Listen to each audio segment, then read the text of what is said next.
Kan kata Abu Lais As-Samarkandi, tanda takut kepada Allah terlihat pada 7 perkara. Pertama, lisannya takut pada Allah, cakap benda baik, zikir. Kedua, pada matanya tak tengok benda-benda tak baik. Ketiga, pada perutnya tak telan benda-benda yang haram. Keempat, pada hatinya baik, hatinya tak tamak, hatinya tak sombong, hatinya tak dengki. Kelima, pada tangannya sentiasa buat benda-benda baik. Keenam, pada langkah kakinya melangkah ke tempat-tempat yang baik. Dan yang ketujuh, terlihat pada ketaatannya pada Allah dan Rasul. Tu yang keenam tadi, melangkah ke tempat-tempat yang baik. Pagi-pagi tadi bangun pergi masjid dah, pergi surau tempat masing-masing. Lepas tu balik rumah nak pergi kuliah duha, baru tahu pula kawan WhatsApp dalam grup Samsul Debat datang. So tadi adalah yang kongsi-kongsi kereta atau minta anaknya hantar, hari ni datang melangkah ke tempat yang baik. Nampak tadi nak berjalan pun susah, berseret-seret jalan dah, sakit lutut kan. Kesusahan kita, kepayahan kita tu, setiap langkah tu semua Allah bagi ganjaran. Sebab apa? Nak pergi mana? Nak pergi rumah Allah. Ya Allah, buat apa tu? Nak dengar ceramah. Ya Allah, baiknya. Alhamdulillah, syukur kepada Allah Subhanahu Wa Taala, segala puji bagi Allah Tuhan sekalian alam, segala salam kata junjungan besar Nabi Muhammad sallallahu alaihi wasallam. Masih banyak saya ucapkan kepada tuan pengurusi acara, bahagia tuan pengurusi masjid, tuan timbalan pengurusi masjid, tuan imam, barisan jawatan kuasa, ulu balang penggerak aktiviti masjid, itu juga orang kuat, pimpin-pimpin tempatan, begitu juga muslimah yang dikasihi sekalian. Alhamdulillah, syukur sangat-sangat pada pagi ini dapat kita bersama-sama berada di dalam majlis ilmu yang mana Nabi sebut, barang siapa mengikuti jalan-jalan ke majlis ilmu, maka Allah akan menganugerahkan kepadanya jalan-jalan ke syurga. Amin. Saya sebenarnya baru 4-5 hari lepas baru saja kembali daripada Tanah Suci Mekah. Jadi suara pun macam tersumbat sikit lah. Itu biasalah. Tapi masalahnya dekat sana okey. Dekat sana okey. Naik flight pun okey lagi. Lepas tu dah sampai di KLIA, naik aja kereta tekak dah mula sakit. Perubahan cuaca. Jadi bila sebutkan tentang cabaran isu dan cabaran dunia akhir zaman ini, itu adalah topik kita pada cabaran, isu dan cabaran dunia akhir zaman. Jadi kalau kita tengok salah satu tanda-tanda, banyak tanda-tanda ni, banyak. Tapi kalau fenomena ni apa yang berlaku sekarang, dia tak semestinya tanda-tanda nak kiamat, tapi apa yang berlaku sekarang, fenomena akhir zaman. Rumah semakin besar, orang makin tak ada. Betul kan? Rumah makin besar, orang makin tak ada. Pangkat makin tinggi, akal sihat semakin kurang.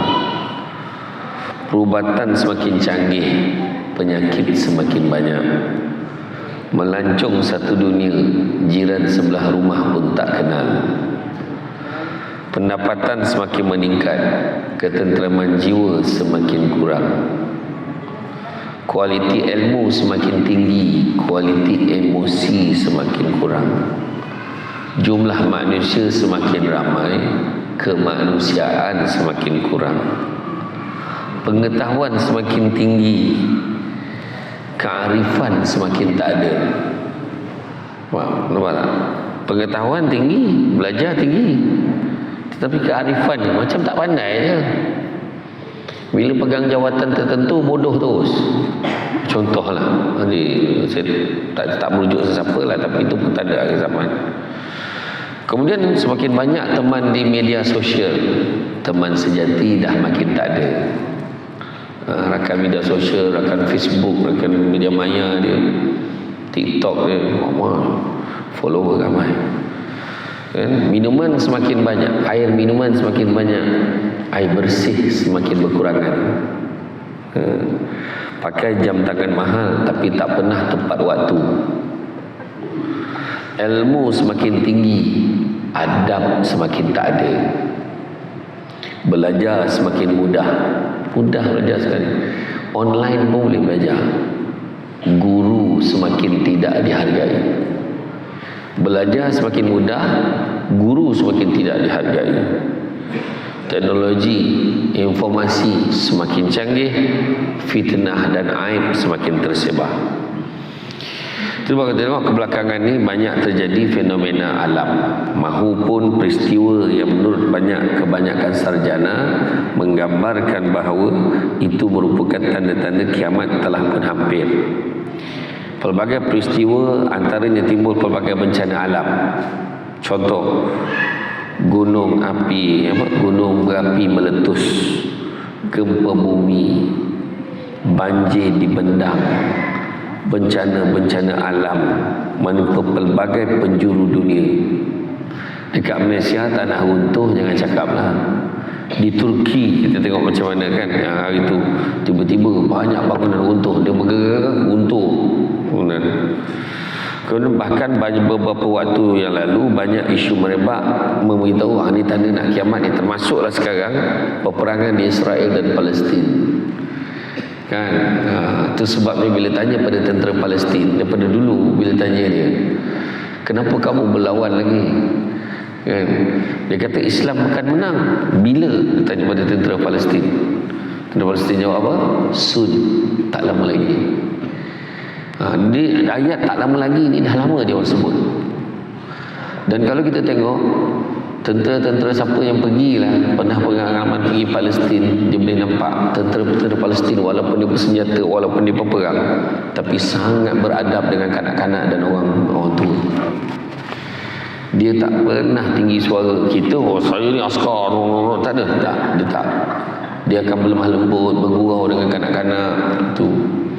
Itu sebabnya sampaikan tawanan yang Yahudi, tawanan yang daripada Israel tu, bila dia ditahan, dia tidak diperlakukan dengan kejam, dilayan dengan baik. Dia kata, apa orang Yahudi ni cakap? Dia kata tentera Islam ni dia percaya pada Al-Quran dan Sunnah, maka dia tak akan mengapa-ngapakan kami. Dia yang cakap. Jadi hari kiamat atau hari akhirat, saat bumi hancur leburkan umat manusia dibangkitkan kembali dari kematiannya, memang masih menjadi misteri dan tak ada siapa pun yang tahu melainkan Allah SWT. Allah je yang tahu dengan tepat bila. Kita tak tahu. Kita hanya boleh meramal-ramal, melihat-lihat tanda-tanda, mungkin tepat mungkin tak. Kalau ikut kepakaran saya, dia kata, ikut kepakaran saya jangkakan petang ini hujan. Banyak kali tak hujan pun. Kan, dia cakap tengok berdasarkan kepulan-kepulan awal yang tebal ni, ada kemungkinan esok akan berlaku ribut peti, sekali panas tengah menerang. Siapa? Saya berbalik pada Mekah. Di Mekah baru ni suhunya 37 darjah, Madinah 35 darjah, sini 26. Bulan 12, siapa yang pergi bulan 12 ni 12 darjah. Sejuk. Saya pun insya-Allah pergi lagi bulan 12. Kan? Meskipun ramalan kiamat terbukti tidak benar, kan, tetapi banyak orang mempercayai kiamat memang sudah menghampiri. Walaupun kita tengok tak jadi, belum lagi, tapi kita yakin benda itu semakin dekat. Lalu bagaimana kiamat menurut agama Islam? Apakah tanda-tanda kiamat? Rupa-rupanya kiamat ni ada dua. Tanda-tanda kiamat kecil dan kiamat besar. Dalam agama Islam membahagikan kepada tanda-tanda kiamat kecil dan tanda-tanda kiamat besar. Tanda-tanda kiamat kecil itu tanda yang mendahului kiamat dalam kurun waktu yang lama dan merupakan sesuatu dianggap biasa. Tanda tu ada tapi dia anggap biasa. Itu tanda kiamat lah tu. Tiba-tiba dia datangi masjid ni, nak kiamat lah tu. Orang tak nak datang masjid, tiba datang masjid dia kata tanda nak kiamat, kata. Jadi datang je lah ke masjid. Kalau betul kiamat, untunglah kita, sebab kita dalam masjid. Dengar ceramah pula tu, kiamat waktu tu. Contoh. Jadi dia dianggap biasa. Tanda-tanda kiamat kecil sangat banyak.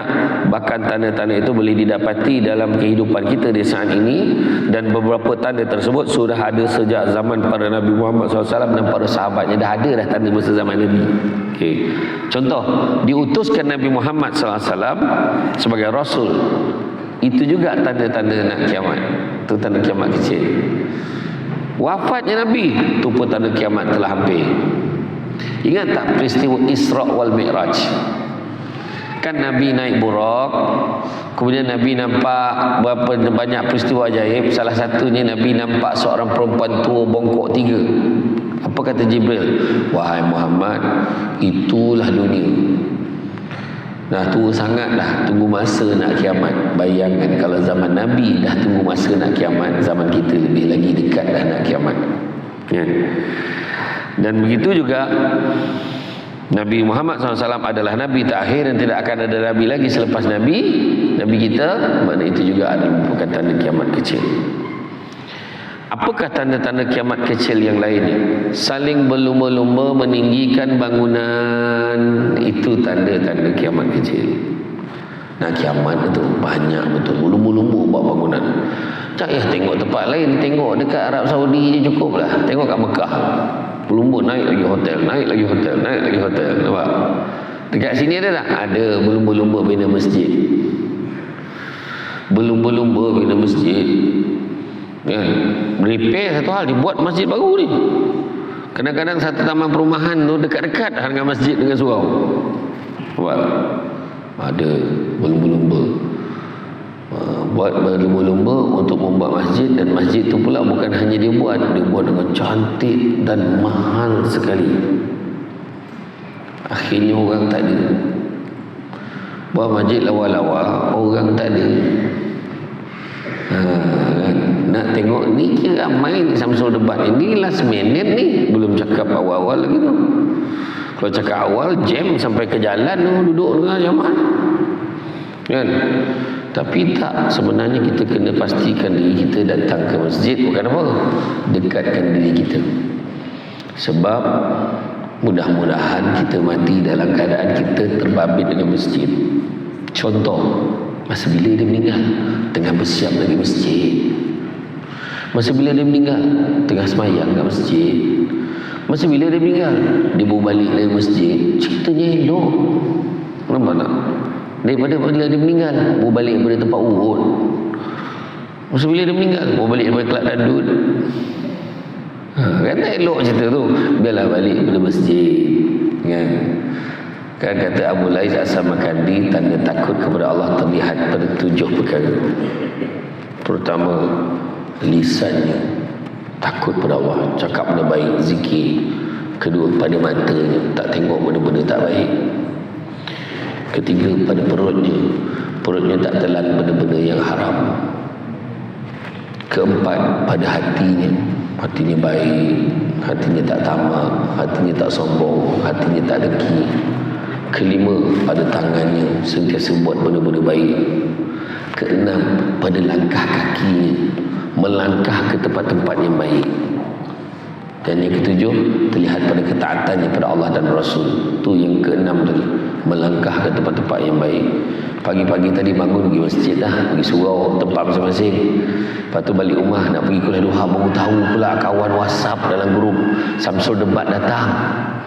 So tadi adalah yang kongsi-kongsi kereta atau minta anaknya hantar, hari ni datang melangkah ke tempat yang baik.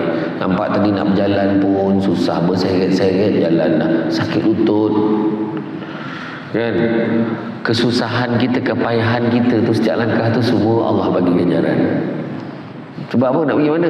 Pergi rumah Allah. Ya Allah, buat apa tu? Nak dengar ceramah. Ya Allah, baiknya. Nampak? Ni sakit-sakit lutut dangdut jalan juga. Sakit-sakit lutut pergi kelab malam lagi. Sakit-sakit lutut sibuk buat benda-benda berhibur, suka-suka dia je. Yang tu kita kena perbetulkan ya. Kedua, terjadi dia banyak pembunuhan. Banyak.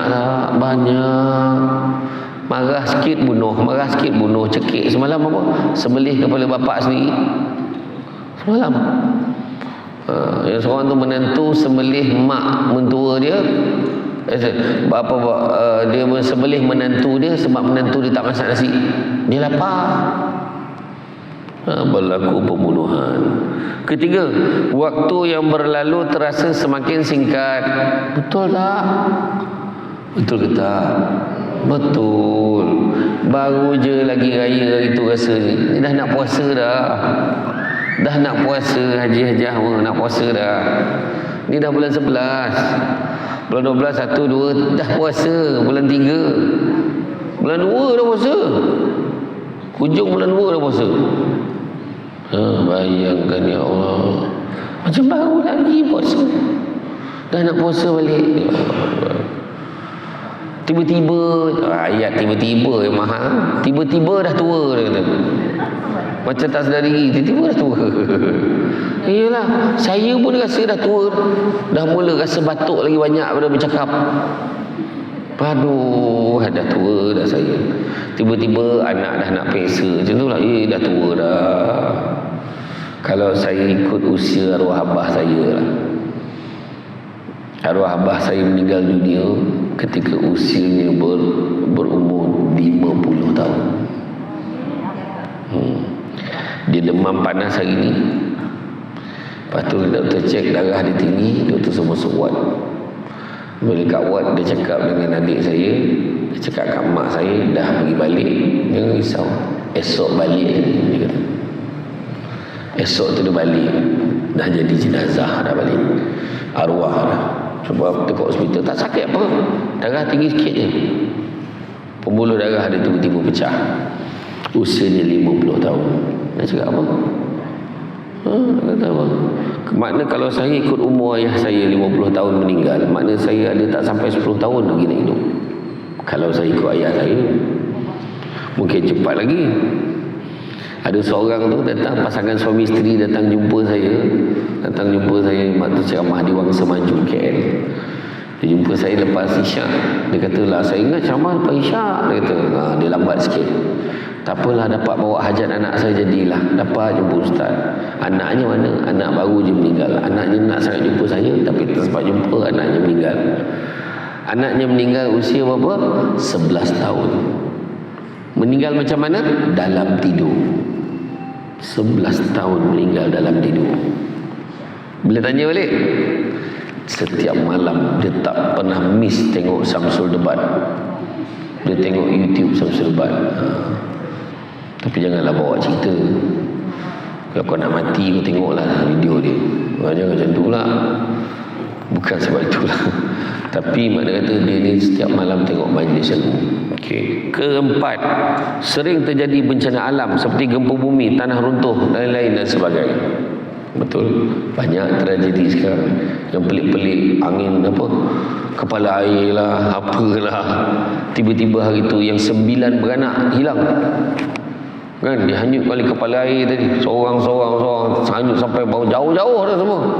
Allahu Akbar. Tempat tak pernah banjir, tiba-tiba banjir. Selangor banjir. Pelik. Kemudian munculnya gaya hidup mewah di kalangan umat Islam. Gaya hidup mewah saja. Kereta sampai 8 kat rumah. Dah macam Yuska. Macam tempat jual kereta dah. Orang yang baik berkurang sedangkan orang jahat bertambah-tambah. Betul. Manusia mewarnakan rambut di kepalanya dengan warna hitam supaya kelihatan muda. Negara Arab menjadi padang rumput dan sungai dah mula jadi. Kalau siapa pergi Mekah, Madinah dah boleh nampak banyak ada tempat menghijau. Dulu padang pasir, dulu gersang, tiba-tiba dah mula tumbuh. Lelaki menyerupai wanita, wanita menyerupai lelaki. Allahu Akbar. Banyak. Baru ni yang kes dera tu, dia dengan boyfriend, bukan boyfriend, itu pun perempuan juga.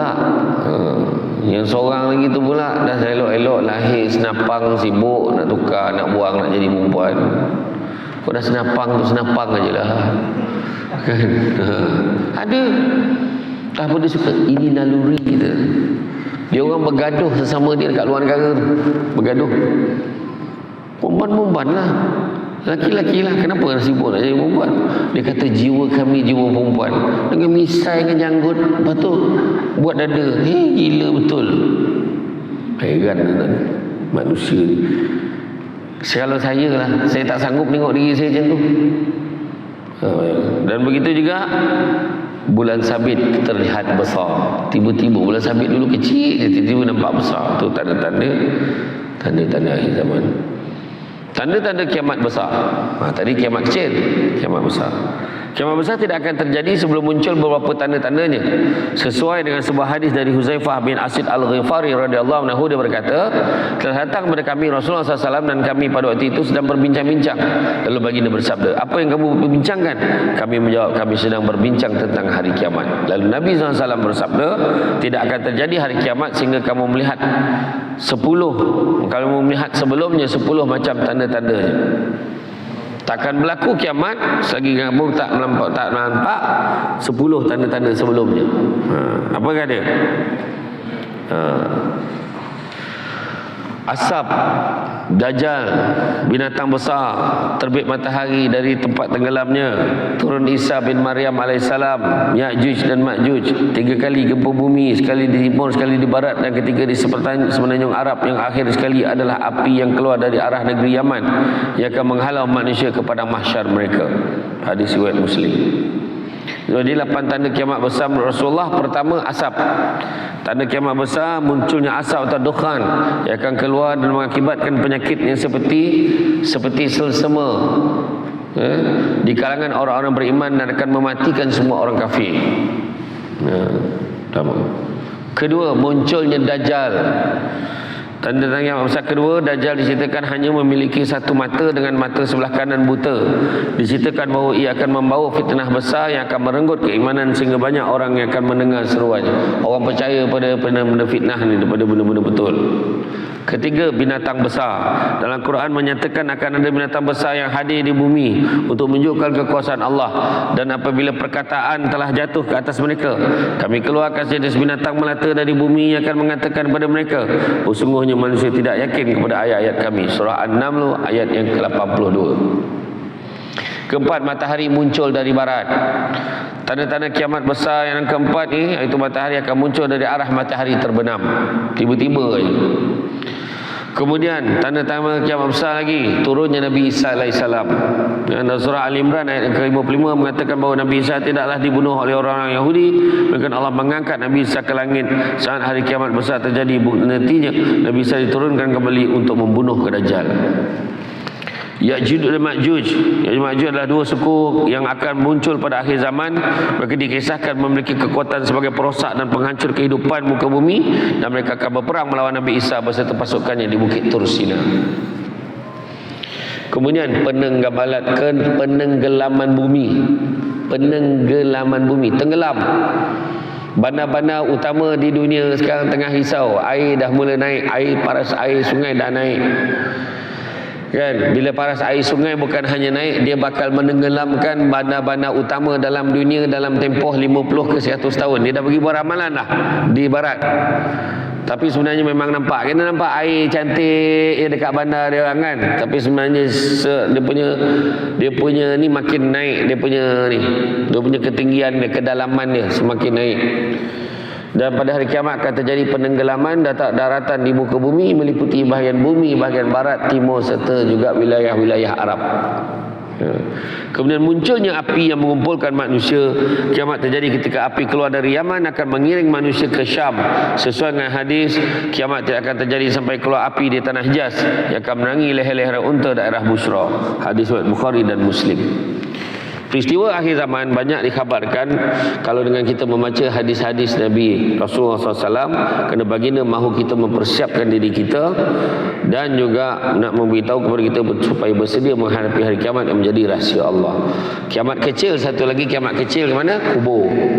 Dan katakan kiamat kecil adalah kubur. Bersedialah. Nabi sebut orang yang paling cerdik adalah orang yang sedar dia akan mati dan bersedia dengan kematiannya. Melainkan orang tu dia yakin sangatlah, aku rasa aku lambat mati 100 tahun lagi kot, boleh 50 tahun lagi kan. Kita tak tahu, dia tidak semudah itu kan? Jangan terpedaya dengan muda, sebab mati tak syarat tua. Jangan terpedaya dengan sihat, sebab mati tak syarat sakit. Ada orang elok muda mati kan? Sampai masa mati.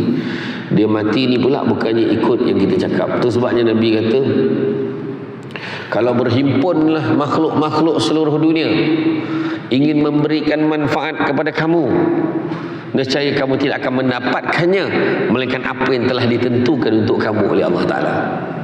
Faham? Dia nak bagi kita ni, nak bagi kita ni, nak bagi kita ni. Sekali Allah tahan, Allah tak bagi, kita tak dapat. Dan karenanya seluruh makhluk seluruh dunia ini berhimpun untuk memberikan mudarat kepada kamu, nescaya kamu tidak akan mendapatkannya melainkan apa yang telah ditentukan oleh Tuhan untuk kamu. Orang nak buat kita pun melainkan Allah izin je baru jadi. Allah tak izin tak jadi. Dia pun baca jampi, siku manis dan sabuli dalam kau mudah-mudahan. Dia tiup. Tiup. Dia pilih orang. Pergi dekat seorang ibu tunggal yang berusia 66 tahun. Salah hantar. Dia target yang tadi yang 26 tahun dapat 66. Nampak macam mana? Sebab Allah tak izin. Macam tu kan. Kita pakailah kabel menteri ke, pakai ni nak bagi anak kita dapat kerja. Pakai kabel tak dapat, tetap tak dapat. Sebab Allah tak izin. Kalau dapat tu bukan sebab kabel, sebab Allah izin. Kabel tu usaha je kan. Kadang-kadang dia punya ni lah syoknya, dia nak ayah ni juga pergi pinangkan untuk dia. Bapa saudara dia tak nak, dia nak ayah dia. Ayah pun pergi. Sebab dia kata kalau hantar ayah sendiri lagi power. Sekali balik tak jadi bertunang. Kenapa tak jadi? Rupanya mak bakal pengantin perempuan itu adalah ex-girlfriend bapaknya. Contoh luka lama berdarah kembali. Dia cakap apa? Jadi tau, pernah jadi benda tu. Dia nak ayah juga pergi pinangkan. Ayah pun pergi pinangkan. Tengok macam kenal. Dia kata rupa-rupanya bekas kekasih hati. Luka lama berdarah kembali. Tragedi Oktober. Kan? Mulalah luka dilukai Shima. Kan? Itu bahaya kan. Dan tanda-tanda kiamat sama ada kecil atau besar akan diperlihatkan kepada kita sebelum terjadinya hari kiamat yang amat dahsyat. Pada masa kini agama Islam akan menjadi asing atau amalan jadi dianggap tidak sesuai ikut peredaran zaman. Asing itu gambaran Islam tidak dikenali. Mengenai Islam ada penganut agama punya ramai penganut. Daripada hadis daripada Ibnu Umar, Nabi SAW bersabda bermaksud sesungguhnya Islam bermula dengan keadaan asing dan kelak ia akan kembali asing sebagaimana dahulu ia bermula dengan keadaan asing. Dulu Islam ni asing. Agama apa ni? Kau buat apa ni? Kau semayang ni apa? Dan hari ni dah mula dah keadaan tu berlaku balik semula. Bila kita semayang, dia semayang lah. Kan pula kita semayang. Sebab kebanyakannya tak semayang. Faham tak? Kadang-kadang kita pergi luar negara, pergi melancong, pergi Balkan, pergi Europe, terkejut dia nampak orang tu bentang tikar semayang tu, semayang ni. Semayang pula dia. Macam tu. Jadi yang bercakap tu pun Islam juga. Dia dah mula. Kita akan dapat saksikan pada hari ini ada individu masyarakat mengamalkan ajaran mengikut syariat Islam, mengikut syariat Islam, sunnah dan akhlak Rasulullah, namun di pulau dia pandang serok oleh orang lain. Dalam ramai-ramai dia pakai tudung pula. Pakai tudung pula dia. Alah, pakai pula. Sebab yang ramainya tak pakai. Tapi yang pelik ada baru ni, yang paling pelik lah. Yang baru ni, dia kena kecam lah.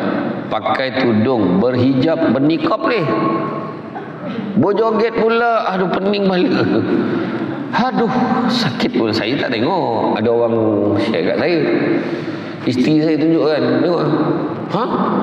Kenapa je tu? Pelik kan? Jadi apakah tanda-tanda lain manusia akhir zaman yang perlu kita tahu dan sedar dan perlu bermuhasabah dengan diri sendiri? Yang pertama, tambahan yang lain, tidak peduli soal halal haram pada harta mereka. Banyak berlaku hari ini. Tak peduli lah kan? Janji dapat, janji ada, tipu pun tak apa, janji mesti dapat tanah tu. Tipu pun tak apa, janji dapat duit. Berlaku satu program, satu bank ni dia bagi bantuan zakat. Bantuan zakat tu bukan bantuan sumbangan nak bagi ke orang susah.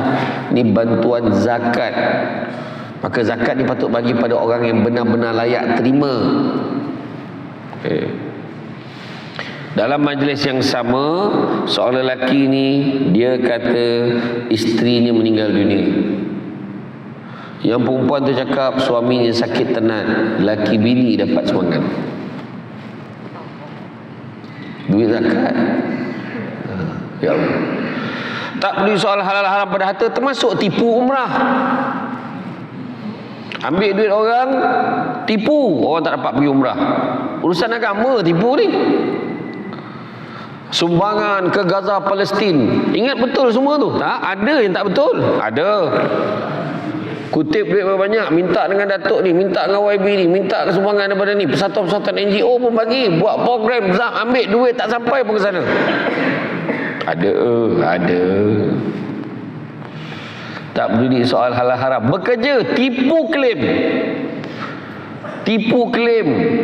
tipu tuntutan perjalanan, tipu tuntutan khusus, tipu tuntutan minyak, tipu. Tak peduli soal halal haram, makan, minum, tak kisah. Tak kisah. Baginda Rasulullah SAW menyatakan bahawa manusia pada waktu itu mereka tidak mempedulikan lagi soal halal haram dalam urusan perniagaan mereka. Sabda Rasulullah SAW akan datang pada manusia satu zaman di mana seseorang tidak peduli dari mana yang mendapatkan harta, dan dari halal maupun yang haram. Hadis riwayat An-Nasai. Kalau perhatikan zaman ini, ramai di kalangan kita yang mahu cepat kaya, tapi dengan melanggar peraturan hukum hakam, mereka sanggup melakukan apa sahaja demi kesenangan di dunia yang bersifat sementara. Dulu kan, ni yang datang-datang ke masjid ni semua orang yang sedar. Yang tak sedar, yang tua tak sedar diri kat luar tu ramai lagi. Ramai. Saya pergi kelab-kelab malam, bukanlah pergi berjoget. Saya dulu bekerja. Kita pergi serbu, ya Allah, yang tua-tua tu dah mengigil, menjoget lagi. Dah joget-joget, kita masuk ni, demi Allah saya kata, masuk tak tahan telinga ni. Dia punya bingit tu, telinga tak tahan. Dia joget-joget, dia boleh peluk speaker tu. Speaker tu dia peluknya. Sebab apa? Dia dah makan macam-macam ubat ni, pil ekstasi ni. Dia senang je. Hati-hatilah siapa yang bawa yang masuk ke sana. Dia hidang air kok tu, hati-hati. Dalam kok tu dah campur tu. Itu yang lain macam tu. Dia ada macam-macam tu jenis pil-pil ni. Pil ekstasi ni ada macam-macam jenis. Ada yang jadi pil kuda. Pil kuda ni dia jadi kuat, dia tak tidur 3 malam. 3 hari 3 malam tak tidur. Ada juga untuk tujuan seksual kuat. Ada tujuan-tujuan, tapi mudarat dia banyak, kesan sampingan dia banyak. Ada yang jadi tanda ni makan pun kuat makan, nak makan aja. Mana pergi je ni makan ni. Kita tengok dia makan lagi. Makan lagi. Ada. Ada tu pula ngantuk aja. Ada. Dia macam-macam jenis. Itu kena panggil AADK bagi ceramah. AADK tahu, dia siap ada gambar lagi, pil tu macam ni rupa dia. Jangan percaya sangat. Anak-anak bawa balik ubat, mak makan ni mak, insyaAllah elok. Apa? Pil kuda mak je. Kan? Islam tidak menghalang seseorang tu mencari harta, kan? Ataupun untuk hidup dalam kemewahan. Tak salah pun mewah. Takkanlah kita nak susah-susah je. Boleh mewah, tak salah. Rumah besar, rumah kat Sarawak ni susah dia rumah yang kecil je. Saya tengok besar saja. Yang kecil tu apa? Yang kecil tu store dia. Tak salah. Tapi cara kita nak mendapatkannya tu penting jaga. Dalam Islam matlamat tidak pernah menghalalkan cara. Ingat tu. Kan? Kaya tak ada, tipu macam-macam. Saya tengok ada satu syarikat travel tu, dia tipu, travel umrah tipu apa? Dia ambil duit, siapa hajah-hajah semua dah daftar nak pergi, ambil duit, tapi dia hantar orang ni pergi. Duit orang ni pula baru hantar kita pergi. Ngambil duit ni hantar orang ni. Korek lubang, tutup lubang sini. Korek ni tutup ni. Sudahnya berhutang hampir 30 juta dengan semua orang. Saya tak payah sebutlah syarikat mana, tapi itulah kerjanya, nipu je. Ada tu tiba-tiba, tuan-tuan jangan satu lagi, tengok dekat dalam media sosial tu, dia letak gambar Samsul Ubat, pelaburan patuh syariah. Jangan percaya. Bayar 300 dapat ribu-ribu, dia kata. Tidur saja. Risiko minimum bohong. Tapi ada yang dapat duit ustaz, memanglah. Yang 2-3 orang yang pertama dapatlah. Kan? Lepas tu tipu. Ada sekali tu dia letak muka saya, Ustaz Haryanto macam ni, muka kami bertiga dengan Ustaz Amin Idris. Saya kata, ni macam mana tengok gambar ni? Rupanya gambar tazkirah malam Jumaat Istro Oasis. Dia edit gambar. Jangan percaya. Jangan percaya. Hati-hatilah, hati-hati. Nak masuk pelaburan ni, masuk pelaburan yang betul-betul, yang dah sah. Kita kaji. Kita sebenarnya Allah Ta'ala dah sebut dalam Quran, afala ta'qilun, apakah kamu tidak mempunyai akal? Bila ada akal, gunakan. Pergi umrah 3,000, logik ke? Sekarang tambang ni 5,000. Tambang itu ekonomi tu. Hotel lagi, makan minum lagi. Jangan percaya. Itu sebab saya sampai sekarang saya tak terikat dengan mana-mana syarikat travel. Setiap kali saya pergi dengan syarikat travel yang berbeza. Sebab apa? Dia guna muka saya untuk travel time tu saja. Bila terikat dengan syarikat travel, dia suka sangat guna muka, orang ingat dia pergi. Sampai masa dia tak dapat pergilah, jadual dia penuh. Contohlah, nak pergi dengan Seserbat, dah sampai kat airport tengok Seserbat tak ada. Lah, susah pergi. Dia last minute ada hal. Wah, hal saya memang tak boleh pergi. Tu sebab saya tak nak terikat tu. Itu sebabnya hari tu saya pernah dengan tabung haji. Saya pernah pergi dengan KRS. Saya pernah pergi dengan HB Travel. Hari tu bulan 12 saya pernah pergi dengan Andalusia. Bulan 12 itu saya pergi dengan Faizin. Bulan 2 hari itu saya pergi dengan Harmoni. Ni saya bawa balik dengan Ikhlas Umrah Air Asia. Bulan 12 dengan Pesada Global. Bulan 1 pergi dengan Yayasan Budi Ihsan Malaysia dengan grup lain juga. Jadi tak, supaya orang tahu waktu tu memang saya pergi. Bulan 12 ada kosong lagi, bagi tunggu cepat. Saja. Bukan promote pula kan. Yang kedua, tanda yang kedua Nabi sebut, berperangai buruk. Itu cakap tadi, buruk betul perangai. Dahlah buruk, tunjuk kat orang. Berjoget-joget dia, satu dunia tengok. Ya Allahu Akbar.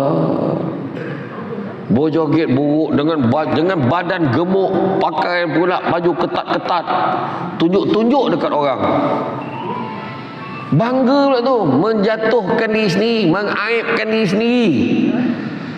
Lepas tu tanya mak dia pun sokong, itu hak dia.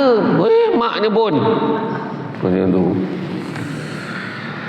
Islam mengambil berat soal akhlak, budi pekerti yang baik serta ihsan sesama manusia. Akan tetapi datang jenis-jenis manusia yang buruk perangai mereka hingga digambarkan oleh baginda Rasulullah SAW, mereka itu di pagi dan petang hari dalam keadaan kemurkaan Allah. Sabda Rasulullah SAW, akan muncul beberapa orang dari umat ini di akhir zaman. Di pagi mereka berada dalam kemurkaan Allah, dan di petang hari mereka berada dalam kemarahan Allah. Hadis riwayat Ahmad. Inilah orang ni, orangnya buruk betul. Bayangkan, bunuh biasa, berjoget-joget tunjuk orang biasa, menipu tunjuk ke orang, tunjuk gambar makan nasi babi, tunjuk ke orang, bangga lah tu kan. Macam-macam kan ada ya. Tapi memang menurut kajian, daging yang paling sedap dalam dunia, nombor 1 daging yang sedap dimakan menurut kajian dalam dunia, nombor 1 daging apa? Nombor 1 daging manusia. Betul. Menurut kajian, daging yang sedap dimakan daging manusia nombor 1. Itu sebab ada golongan tertentu makan daging manusia kan. Tapi janganlah cuba suami tengah tidur disiat daging suami itu kan. Janganlah pula kan. Tapi daging manusia nombor 1, dia punya tekstur je lembut. Nombor 2, daging yang kedua sedap, daging babi. Betul. Tu buat orang tu makan tak boleh berhenti. Yang ketiga, barulah lain-lain daging. Ya betul. Tapi it happen to be Allah Ta'ala letakkan yang nombor 1 dengan nombor 2 haram dimakan kecuali darurat. Tiba-tiba PKP, tak boleh keluar rumah, dah lapar sangat, tak ada makanan kat rumah, nak keluar tak boleh, perang ke apa ke tak kisahlah, lalu seekor babi hutan. Kita boleh makan hanya sekadar untuk hidup saja. Jangan beria pula.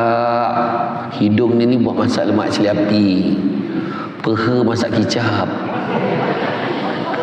perut isi ni semua buat goreng-goreng macam tu je, goreng garing-garing. Itu makan beria namanya. Dia makan tu sikit saja untuk hidup saja. Macam orang kat tengah laut, dia tak ada, dia dah lapar sangat, dia boleh makan anggota badan dia sendiri. Ada yang buat. Sebab itu je cara dia nak survive. Dia kena makan. Dia potong sikit, dia siat kulit dia, dia makan.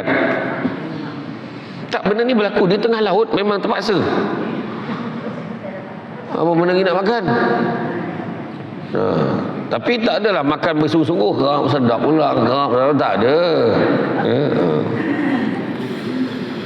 Hadis ini menunjukkan bahawa mereka tidak ada langsung perasaan takut kepada Allah, bahkan mereka tidak ada perasaan malu di hadapan Allah sehingga sanggup melakukan maksiat dan dosa. Bergambar dengan girlfriend dalam bilik hotel, ambil gambar, tunjuk kat semua orang. Tak puasa, buat konten, tunjuk, buat live. Saya tak puasa hari ni. Siapa yang nak tangkap saya? Saya period, jantan period. Sabda Rasulullah SAW akan datang tahun-tahun penuh dengan pendustaan yang menimpa manusia. Pendusta dipercayai, orang jujur didustakan, amanah diberikan kepada pengkhianat, orang yang jujur dikhianati, dan ruwai bidah turut bicara. Lalu bagi Nintan ditanya, apakah ruwai bidah itu? Bagi menjawab, orang yang bodoh yang menguruskan perkara-perkara umum. Hadis riwayat Ibnu Majah.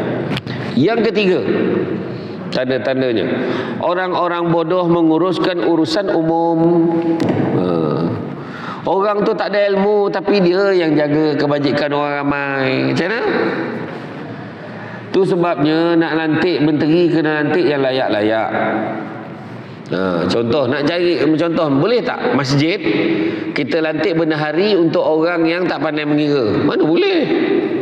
Kenalah cari yang pandai kira. Kan, kalkulator pun gagap-gagap nak tekan. Macam mana? Nampak tak? Kita bagilah orang-orang yang macam ni. Dia ni ada rekod dulu, pernah kena tangkap contohnya. Pernah kena buang kerja dekat bank. Dia kerja bank tapi kena buang. Sebab apa? Pecah manah. Orang ni lantik jadi menari, boleh? Mana boleh? Nampak tak? Kenalah. Kata para alim ulama mengenai manusia akhir zaman nanti, mereka tidak lagi jujur dalam berbicara sehingga seorang pendusta dipercayai dan orang berkata benar dianggap berbohong.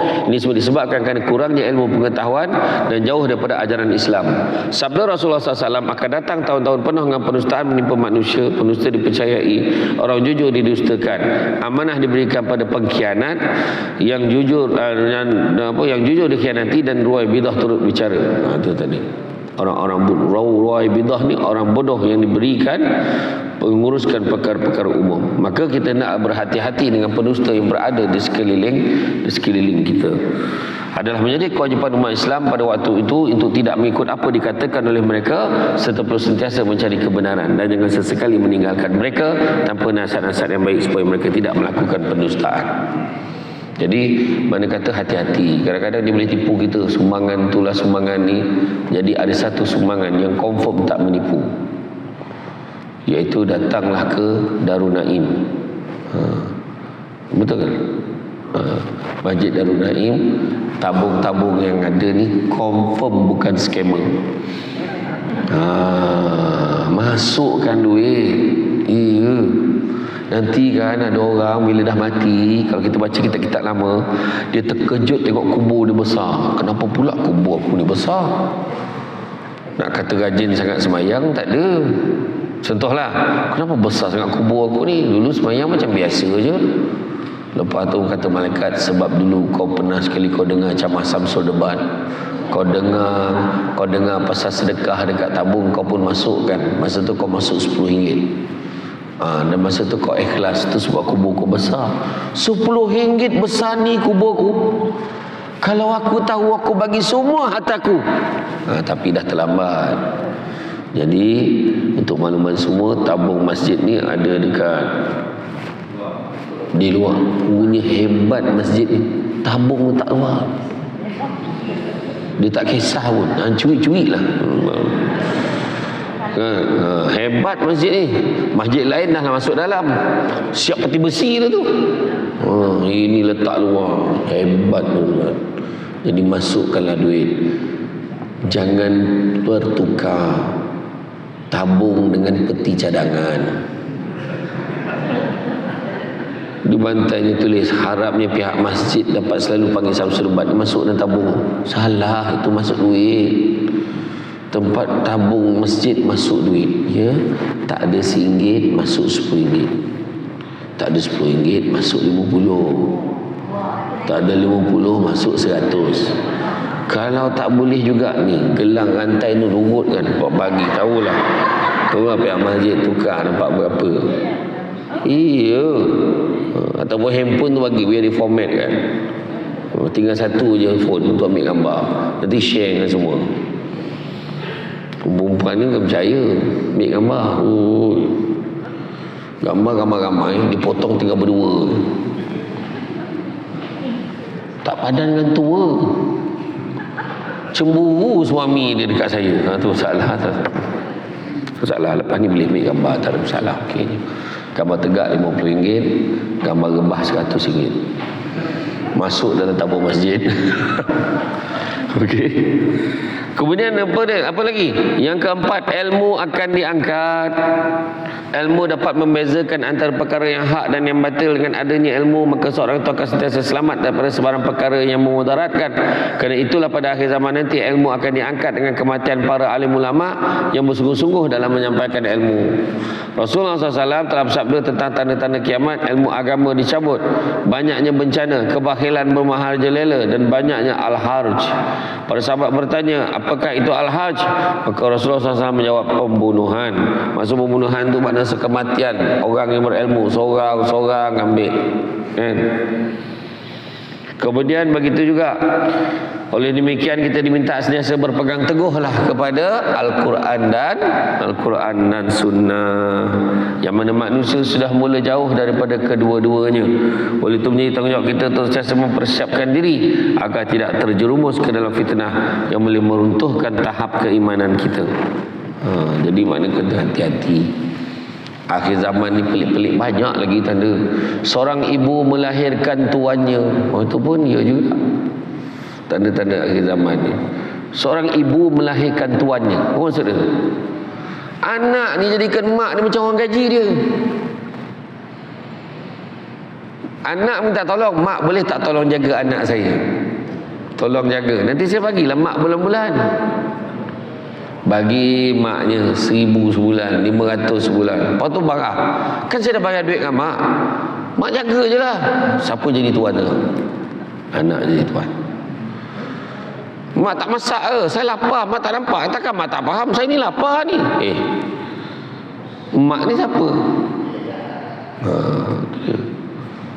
Saya dulu saya tanya mak saya, minta tolong, mak boleh tak tolong jaga anak saya? Tahu tak mak saya cakap apa?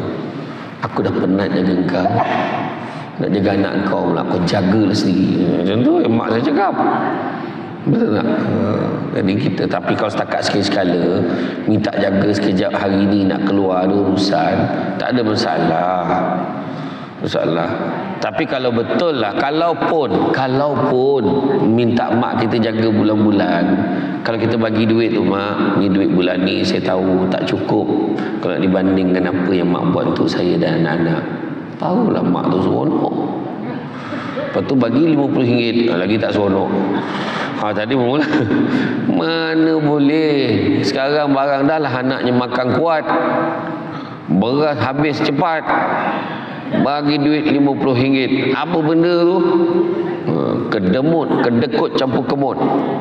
Jangan macam tu kan. Banyak yang kata lelaki nak jadi perempuan. Ya Allah, pergi ke Thailand operate. Pergi Thailand operate nak buang senapang. Ini yang kita tengok tu, yang dah ada Malaysia, yang tiba-tiba dah besar tu apa ni, semua dah pasang tu. Sebenarnya tu antara yang terselamat. Di Thailand beribu-ribu orang mati. Potong senapang, berdarah tak berhenti. Pendarahan tak berhenti, sudahnya mati buat macam mana? Bakar sekali dengan orang kafir ni. Yang bukan Islam, bakar. Orang cakap apa? Itu sebabnya kena kawal, jaga. Jadikanlah doa sebagai senjata terbaik dalam memelihara iman. Senjata terbaik dalam memelihara iman. Antara doa yang boleh kita amalkan, Ya Allah, siapa nak salin-salin lah.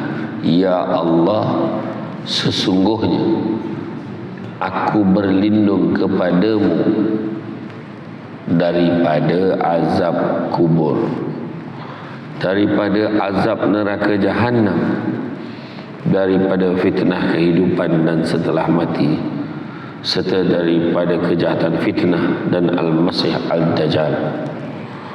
So, hadis riwayat Muslim. Saya ulang balik. Ya Allah, sesungguhnya aku berlindung kepadamu daripada azab kubur, daripada azab neraka jahanam, daripada fitnah kehidupan dan setelah mati, serta daripada kejahatan fitnah al-masih al-dajjal. Doa ini disunatkan kepada kita untuk membacanya ketika selesai membaca tahiyat akhir sebelum daripada salam, seperti mana disebutkan di dalam hadis ini. Jadi mana kata minta Allah pelihara kita. Sekarang ni bahaya, kadang kita percaya benda-benda tak elok ni lagi mudah daripada benda-benda baik. Kita tak, kadang orang tu tak pergi masjid, kuliah tak nak dengar benda-benda yang pelik-pelik dekat dalam internet. Lepas tu percaya. Ada sekali tu ada satu hamba Allah ni, dia keluarkan satu artikel. Ketahuilah, suami isteri kalau bersentuhan tak batal wuduk. Yang bawah tu yang disediakan oleh Samsul Debat, menghajar betul. Tiba-tiba nama aku ada, langsung pejabat mufti pun telefon saya. Saya kata tu bukan saya punya artikel, orang banyak scam. Jadi kalau nak tengok yang betul-betul Samsul Amri Ismail atau Samsul Debat, nak turun pula kursi. Itu tanda-tanda ceramah nak habis kan? Jadi kalau kita tengok, oh ni, oh naik balik, okey, sambung balik ceramah. Jadi memang petanda-petanda di akhir zaman ni dah terlalu banyak. Jadi lebih baik kita bersedia, dekatkan diri kita dengan Allah, datang ke masjid. Jadi kita nak dapat perlindungan daripada Allah Subhanahu Wa Taala. 7 golongan: pemimpin yang adil, orang muda yang menyibukkan dirinya beribadah kepada Allah. Ketiga, orang yang hatinya terpaut pada masjid, nak juga pergi masjid. Zuhur, asar nak pergi masjid juga, dia tak nak pergi tempat lain. Keempat, orang yang berkasih sayang, bercinta kerana Allah, bertemu kerana Allah, berpisah kerana Allah. Kelima, orang yang diajak berzina oleh perempuan cantik dan kaya, tapi ditolaknya kerana takut pada Allah. Bukan makna buruk dan miskin boleh. Kalau dah kaya pun tak nak, yang lawa pun tak nak, yang buruk dan miskin lagi tak selera. Tentulah. Yang keenam, tangan kanan yang bersedekah tanpa pengetahuan tangan kirinya, maknanya merahsiakan sumbangannya. Dan begitu juga yang ketujuh adalah yang duduk bersendirian tapi basah pipinya dengan air mata kerana mengenangkan dosanya kepada Allah Subhanahu Wa Taala. Jadi tuan-tuan dan puan sekalian, bersama-samalah kita menginsafi. Sesungguhnya kita tengok tanda-tanda tu ada dekat keliling kita, ada. Tapi soalan dia, apakah tindakan kita? Apa tindakan kita bila kita dah terbabit dengan apa tindakan kita? Dan bila tindakan kita ni kita nak berubah, nak jadi baik, tentu ada halangan. Apa halangan nak jadi baik? Halangan nak jadi baik ada dua. Yang pertama, hawa nafsu. Yang kedua tak yakin. Apa maksud hawa nafsu? Nak pergi masjid, ada benda lain lagi menyonokkan. Nak pergi dengan ceramah kat masjid malam contohnya, tapi fikir-fikir dekat regatta tu seronok lagi. Ada macam-macam persembahan. Malam tadi adalah pertandingan Ratu Cantik. Kebetulan saya lalu kat depan tu, nampak pula ni kalau aku masuk tak jadi program ni gitu. Saya pun terus pergi cari aiskrim gula apung. Malam tadi jalan kaki. Yalah tu cakap tadi.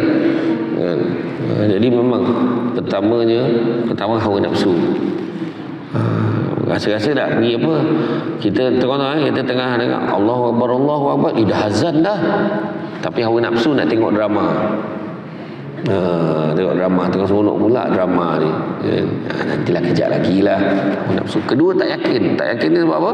Sebab dia tak ada ilmu. Jadi nak yakin tu kena datang majlis-majlis ilmu. Jadi tuan-tuan dan puan-puan sekalian, itulah dia kongsian pada hari ini. Nampak tabung, jangan lupa sedekah. Jangan lupa sedekah. Bagi sebanyak mungkin. Dan kalau kita tengok hawa nafsu tadi yang kita nak lawan macam mana, kena kuatkan semangat kita. Solat dululah. Kuliah kena pergi dengan kuliah lah. Rugi kita tak pergi kuliah. Macam tu kuatkan semangat kita. InsyaAllah. Dan pagi ni siapa sangka dapat jumpa Samsul Debat. Tak pernah tak apa. Saya pernah lalu sini. Tapi pernah tak saya ceramah sini? Tak pernah lagi tak pernah lagi. Lepas ni kena buat lagi. Lepas ni kita buat kembar dakwah bersama dengan duo Syamsul Debat dan Samsul Gau. Tapi datang ramai. Penceramah nak mahal, bayar sumbangan pun tak nak. Sedekahnya kedekut, bagi lebih sikit. Jadi tuan-tuan dan puan sekalian, itu saja daripada saya. Bak kata orang, cantik dipandang rumah penghulu, kaitu okey dari papan, alang-alang menuntut ilmu, sebutir pasir kembangkanlah menjadi intan. Begitu juga budak-budak membawa galah nak menjolok buah berangan. Kalau ada silap dan salah, dikata tidak, dicaci jangan. Tenang-tenang air di laut, sampan kolek mudik ke Tanjung, hati terkenang mulut menyebut. Jasa baik pihak penganjur menjemput, rasa nak junjung.